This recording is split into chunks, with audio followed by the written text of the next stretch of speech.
there's a certain kind of chaos that doesn't come from yelling or fighting. It comes from never knowing what version of the truth you're going to get and what the consequences of questioning it are. In this episode, we're going to be talking about pathological liars, unpredictable environments, gaslighting, and the emotional and psychological scars that they can leave on their victims.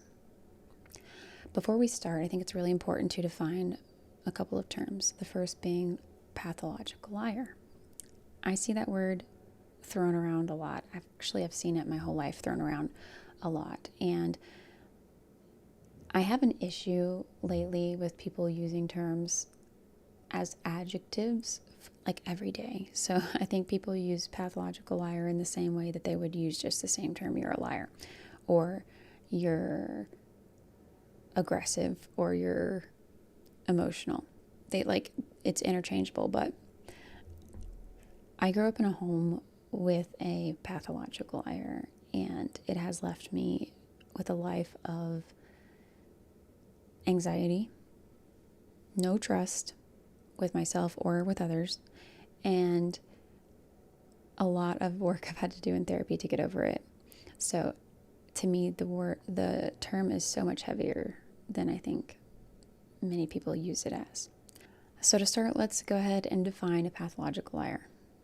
A pathological liar is someone who lies compulsively, often without a clear motive or benefit, and may even believe their own lies. It's a pattern of excessive lying that can cause significant distress and impairment in various areas of life. While not officially recognized as a mental disorder, pathological lying can be associated with personality disorders or other pathological conditions. And I know there is a disorder called histrionic. I think it's a personality disorder, and that is a common, they go hand in hand. So, what are some tactics that someone with the tendency to pathologically lie have? A big one is gaslighting, which, like I said, another term that I think I have a really big problem with people using this one so lightly, because I remember the first time I ever looked up the term gaslighting. I was younger and someone said, out of nowhere, you're gaslighting me. I had no clue what gaslighting at that point meant. So I went home and I looked it up because it stuck with me because it just sounded like, what the heck is that? And I'm going to read you the Merriam-Webster's definition of it. Psychological manipulation of a person, usually over an extended period of time, that causes the victim to question the validity of their own thoughts, perception of reality, or memories, and typically leads to confusion, loss of confidence and self-esteem, uncertainty of one's emotional or mental stability, and a dependency on the perpetrator. When I first read that, I cried. I'm not exaggerating. I'm kind of wanting to tear up a little bit right now, because I'd never had a term that described what I was going through at home. And then I was really offended that somebody was saying that to me, because it instantly connected that I had been living a life of being gaslit.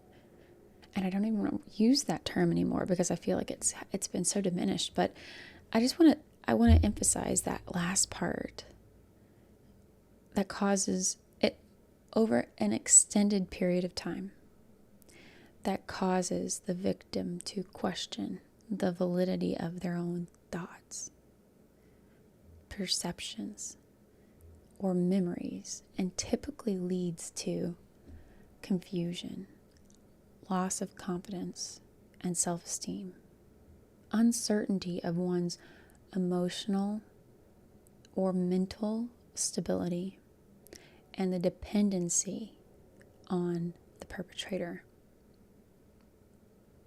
I grew up constantly questioning my emotional and mental stability. In fact, my emotional and mental stability was weaponized against me. I had a label slapped on me at a very young age that was wrong, but it was used to control me. And it created a dependency on the perpetrator. It's a heavy term.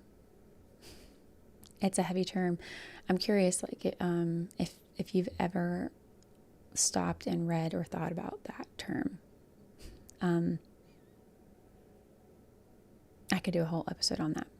But how does this tie in with a pathological liar? Well, I'm going to give you I'll give a lighthearted, not lighthearted, but a little bit of a lighter scenario of what growing up with a pathological liar looks like. When I was younger, my sisters and I were basically live-in maids. And so if my stepmom was going to leave, she was going to leave us a list of chores that we had to complete. And if we didn't complete them, there would be a consequence. And the consequences were often severe and enough for us to be terrified of what they would be. And by the way, there was no consistency in the consequences. There was no consistency in anything in that home. But so no matter what, you would assume the worst. So I would take down mental notes of what I was supposed to do, and she would leave and I would work on it. And sometimes my sister and I would divide it up, and we would make sure we got every single thing on that list done because we were afraid of the consequences of what would happen if not. And every time, without fail, my stepmom would come home and she would go, I'm going to inspect. She would go around, look at everything, and then she would say, you didn't do X, Y, Z. So there's a consequence, and then consequence would be given, whatever it would be. And I'm going to focus on just the scenario, not the consequences or what they were. But again, they were always unpredictable. So it was so extremely frustrating because I would say, no, that you did not tell us to do those things. You told me to do these things. You did not tell me to do that XYZ you just said. And we would get into a fight. I would inevitably get in trouble. And I would always inflate my own consequence because I was so determined to stand on the truth of what I knew to be true. And that was, you told me to do XYZ. Or to do these things and not XYZ, whatever. So I decided one day I'm going to write a list out because I'm trying to look for predictability. I'm trying to look for I'm trying to rationalize things, right? So I'm like, I'm going to make a list. So I said, hold on. She was giving her a list of what we're supposed to do. I said, let me get a piece of paper. And I wrote down every single thing she said. And as she would say it, I would write it. And then I said, okay, is this everything you want me to do? She said, yes, get it done. Okay. She would leave. And I would do every single thing on that list. And sure enough, she'd come home. She'd say, I'm going to inspect. She'd go around, she'd inspect everything. And then she would say, I told you to do this. Why did you not do this? I said, no, it wasn't on the list. You didn't tell me to do that. I did tell you to do that. You didn't write it on the list, but I told you to do this. And then there would be a consequence. So I would get so angry and I would fight too over that. You did not tell me this. I know I wrote everything down on this list because I'm looking for something in my life that's predictable. And so I wanted to show her the list and I wanted to say, it's not on the list. And she would always say, I told you that. You just didn't write it down. I got so frustrated. So one day I had this epiphany and I was like, I know how to fix this because in my mind, I'm actually trying to fix the problem. I'm not trying to start a fight. I'm not trying to call her a liar at this point. I was just trying to not get in trouble. I wanted to be able to know that if I did these things, I would not get a consequence, which is, by the way, very valid. In a home, for a child's development, it is so crucial that they have predictability. I have a friend who had a son who was blind, deaf, and mute. And she said that when she was learning to work with him, one thing that was said to her was the importance of having predictability because that was his way of communicating. He would know that in the morning he would wake up at a certain time, he would have breakfast at a certain time, he would get ready at a certain time, and it was so critical to stick to that schedule because that was his form of communication. And that stuck with me because every child they may not be able to communicate appropriately, but they should know what to expect. And so in this situation, you should have clear set guidelines and clear set consequences. And whether the consequences be good or bad, a child should know if they do this, this happens. That is just standard. And that was not something that I had the privilege of growing up having. So I said, I'm going to write out a list. I said this in my mind, and I'm going to have her sign the list. Because then I can defend myself.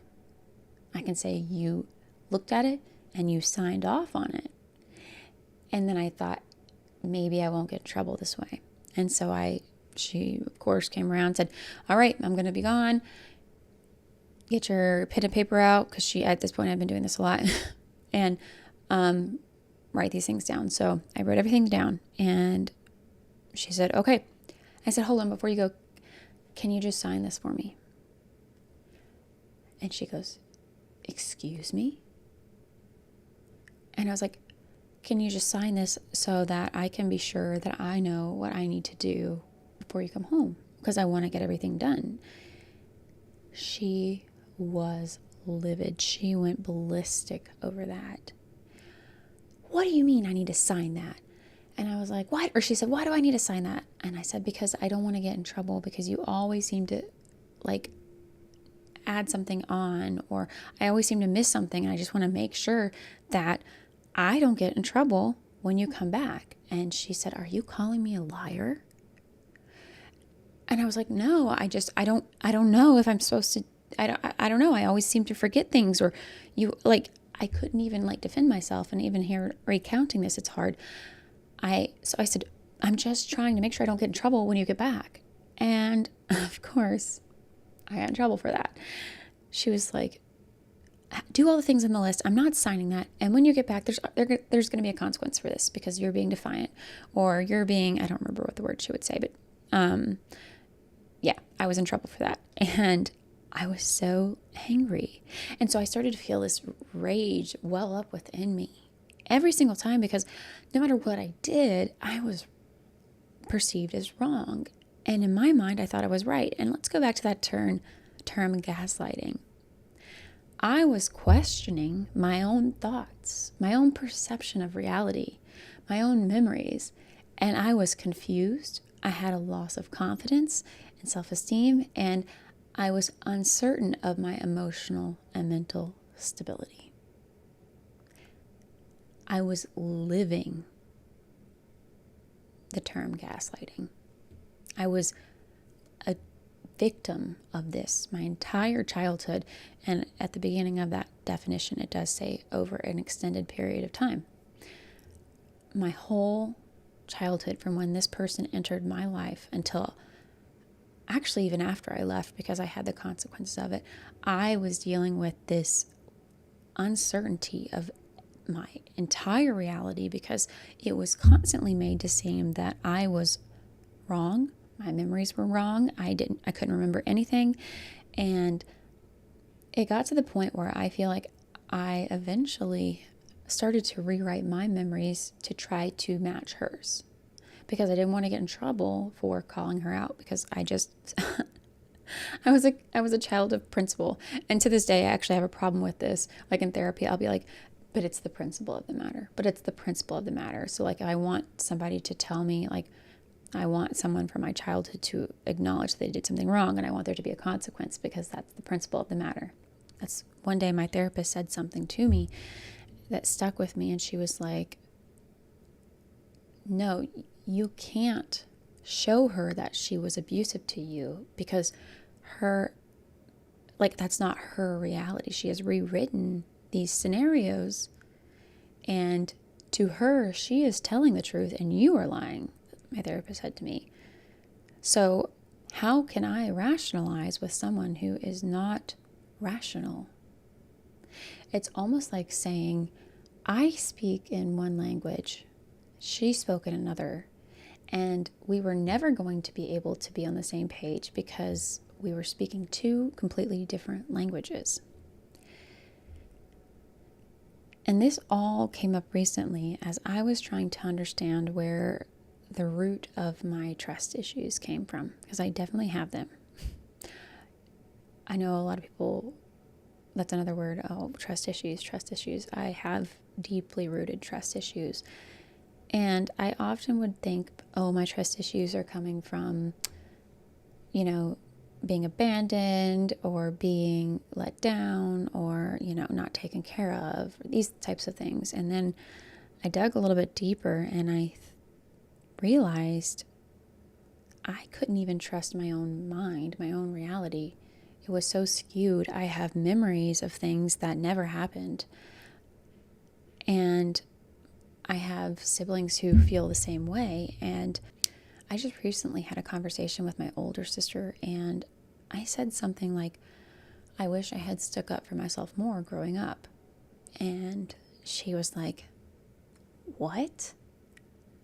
And I was like, yeah, I feel like I was so submissive and I just took it. And she was like, Sarah, you always were doing that. In fact, that's why you were always in trouble. And I was like, no, I was just so submissive. And I just, rolled over and took it. Like, I didn't even know. And she was like, Sarah, you were always in trouble because you were always like challenging everything. And she said, I wished I had been more like you. And I had to stop for a second because I had my own reality completely twisted. And in some way, I'm sure that served me, but at the root of trust issues are I don't even have a trust within my own mind of what happened to me. And I just did a little short on here not too long ago talking about how I wanted to do an episode on emotional abuse, and I couldn't do it because I couldn't verbalize what had been done to me. And then I started to think maybe I wasn't even emotionally abused. I was so abused that my total childhood was warped and I disassociated through it. And that's what happens. We often will, like, our mind naturally is going to want to filter out the bad and keep the good because that's helping you at large, right? In like the ideal world, in the perfect scenario, you're going to want to have the good memories. You're not going to want to have the bad. So you're going to think about the good and you're not going to think about the bad. Your mind's going to be like, nope, that's not a happy memory. It doesn't bring happy feelings up. So I'm going to just push that away. In the instances of abuse, that's what happens as well. And that's why you'll see people who go back to their abusers because they forget the bad stuff and they only think about the good. And even the good can be distorted. And you might think certain aspects were different than they were. And this is because, yeah, your entire reality, if you grew up with someone like this, or if you were in a relationship with someone like this, it was distorted and you had to bend to protect yourself, by the way. You were doing exactly what you needed to do in that scenario if you did this. I did exactly what I needed to do. I needed to survive. I was in survival mode. And so in order to survive, I had to be on the same wavelength as the person who had complete dominance over me so I wouldn't get in trouble. Like I said, I'm trying to make sure I can predict what's going to happen. I'm trying to write down a list and have her sign it so I can be sure I'm not going to get in trouble. That goes so deep. And so now as an adult, if I'm having a discussion with my husband and maybe he says something that I remember differently, I say, no, that's not what happened. This happened. He goes, no, this happened. And suddenly that little part of me that was created when I was younger kicks in and I get defensive, but not defensive in a way that fits this scenario. It's the same reaction as what happened to me when I was a child and I was being abused. And I say, no, that's not what happened and you were wrong. And I go into this like super aggressive mode because I don't trust him, because I assume he's lying to manipulate me because that's what I grew up with. Now, he's not lying to manipulate me. I know my husband and I know that's not who he is. But because I grew up in an environment where that was what was done constantly, I started to project that onto everyone else. If they start to get defensive or if they remember something differently, instead of me saying, oh, maybe you're right, because often, yeah, we have memories that are different, and very innocent ways. Like we could be driving and I could say, I thought it was a blue car. And he could say, no, it was a purple car. And like, I will stand so hard on that blue. It's a blue car. It's a blue car. And I fight it so much because of what happened to me in the past when this argument could easily be, avoided if we just said, oh, maybe it was purple. I don't know. I don't remember. That's not important. Stand firm on the things that you know are important, right? And, defend yourself in those situations, but don't put the severity of what happened to you in an abusive environment on something that's happening in a not abusive environment. That's hard to do. In therapy, that's something that I talk about, and my therapist will be like, your mind can't differentiate those two things, so it automatically jumps to this fight or flight mode because of a certain tone or a certain, word or just anything that's a trigger to you, and it turns on, and it's really hard to stop that part of you. So you have to learn how to both mentally comfort yourself and physically comfort yourself. And that's something I'm working on, so I don't have the answer for that right now. I am doing EMDR, and that is something that's trying to go and rewire some of those memories so that I'm not necessarily triggered right into the same response. If I can have like a specific memory I can think of, so I can, I can think about this cleaning situation, and I can go and I can do EMDR and rewrite this scenario in my mind to a less dangerous situation, something I have more control over, more power in, so that now when I have an argument, I don't have that same response. It takes a lot of work. And even like having, doing this podcast is hard because it's a mind-bending, brain-jumbling experience to grow up in a home like this. And sorting it feels impossible. Sometimes I feel like I'm walking into a room full of boxes with papers in them, and the boxes are all the way up to the ceiling, and the papers are stuffed in the boxes, and they're sprawled all over. And these situations feel to me like I have to go in that room and organize every single box.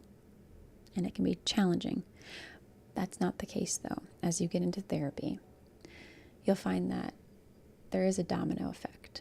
And as you learn one thing, it can, overflow into other areas. And so actually, I eventually realized I'm never going to convince my stepmom or my dad that I was abused growing up, because my stepmom has rewritten her memories of my childhood to look completely different than they were. And my dad has probably done the same for the same reasons I rewrote things in my mind. It's a way of protecting himself. So I had to realize I was never going to get closure from my stepmom. She was never going to say, yes, I abused you, and I'm sorry. You didn't deserve what happened to you. That was on me, and I'm sorry. That's what I wanted her to say. She was never going to be able to say that because in her mind, that never happened. She completely rewrote all of those scenarios to favor her so that she looked better. She looked like an amazing mom in her mind, and she's the hero, and that used to get me so frustrated. So I had to say, I'm never going to get closure because she doesn't see it that way. And then that domino effect happens where, okay, well, there are certain situations where you're never going to please them. So stop trying. And you don't need to overthink everything, because some of the things you learn to overthink came as a consequence of you growing up in a home that's unpredictable. And so these things start to just like exponentially get better as you work in therapy. So I know that feeling. It's overwhelming to want to go through and to find a therapist and to fix these parts of yourself that have been broken by someone. But it does happen in a step-by-step process. I can't tell you the timeline. It's different for everyone, but it gets easier as you go. So I will say, don't let the fear of the magnitude of what happened to you stop you from working on it, because there are often things that will unravel as you pull on one string. So, what are some of the long-term emotional effects of growing up with a pathological liar? And this might be an instance where you are trying to decide, was I maybe raised by someone, or am I in a relationship with someone who is like this? Here are some things that you might be able to evaluate. So, here's some symptoms of someone who is either in a relationship with someone who is a pathological liar, or you were raised by someone who was. You have chronic self-doubt. Maybe I misunderstood that. Maybe that is on me. And you give in for anything. You'll submit for anything. Anxiety and hyper-vigilance. You feel like you need to remember everything so you don't get it twisted. That one is one I struggle with. Difficulty trusting even safe people. I already went there. Feeling like you're the crazy one. How many times have you stopped and been like, am I the crazy one? Was I the problem all along? Cognitive fatigue from trying to hold conflicting truths. All of these things just ring really true to me as I read them to you. The feeling like you're the crazy one, I can pull up a text message to a friend of mine or my sister where I go, I think I've just been dramatic the whole time. I don't think I was actually abused. Why would I feel that way? Because I was taught when I was younger that I was wrong in my memories and that my abuser was right. And the difficulty trusting even safe people has been something that is haunting to me to this day, and I am working so hard to get that resolved or at least mitigated. But it is really hard when the person who is supposed to be your parent treats you that way. If the person, so in your life, the people who are supposed to be your parents are so critical in your upbringing, and you can't perceive them as not being safe, because that's not safe when you're a child, because they hold your life, your literal life in their hands. And so it is not safe for you to see them as a threat. And so you have to, divert that feeling to something else. And so it's often pointed back to yourself. I must be the problem. And then if you don't resolve that mindset as you get older, you'll probably find yourself in a relationship with someone who's the same way. And you'll still continue that mindset of, they're not the problem, I'm the problem. I need to fix myself. I need to do something. And that's where it's so dangerous not to resolve these issues, because the effects that somebody can leave on you will ruin your life if you don't learn how to overcome them. You don't want to live your life questioning your reality, because when you don't trust yourself, you don't trust anyone. And then you eventually will perceive acceptance as trust. And that's not the right answer either. It's really hard to leave an environment like this. I remember I got older and I was getting to the point where I was either going to be committed into an institution by my stepmom, because she was the gaslighting and making me think that I was mentally unstable got worse and worse and worse. I remember at one point my older sister looking at me and going, please stop, Sarah. She's going to put you in an institution. The fear that washed over me. I knew at that moment I had to get out, because I was afraid of what was going to happen to me. And I remember thinking about leaving, because the last line of that term, gaslighting, a dependency on the perpetrator. They make you feel that you are dependent on them. You're stuck with them. You're so intertwined in their life that you can't leave. And they've gaslit you into thinking that everyone around you has forgotten about you or left you. They've isolated you. They've gaslit you into thinking you're not strong enough to live on your own. You're not stable enough to live on your own. They've created all of these things around you that keep you with them, that make you dependent on them. And I had to create a part of myself that didn't think, she just acted. How did I get to where I am today? I had to actually completely disassociate at one point myself from my reality and just like blindly run towards the door, metaphorically speaking. And sometimes you just have to jump. You just have to jump and know that you're going to pull the parachute. You just have to keep walking and know that things are going to change. And it's really, really hard. It's really hard. But at this point, I did it. I just one day realized I just have to do it. And I have nothing in me that's different than any of you out there. And I know people often think I can't do it. I can't do it. You can do it. I promise you can do it. Trust yourself. You've been taught not to trust yourself. You've been conditioned to not trust yourself. And that's where an abuser wants you to be. But that's not the reality. You are capable of doing the things that you might be hearing you can't do. You have to trust your gut. You have to stop overthinking everything. And you have to stop thinking you're crazy, you're stupid, you're the problem. Those are all lies that have been put in your head by someone else.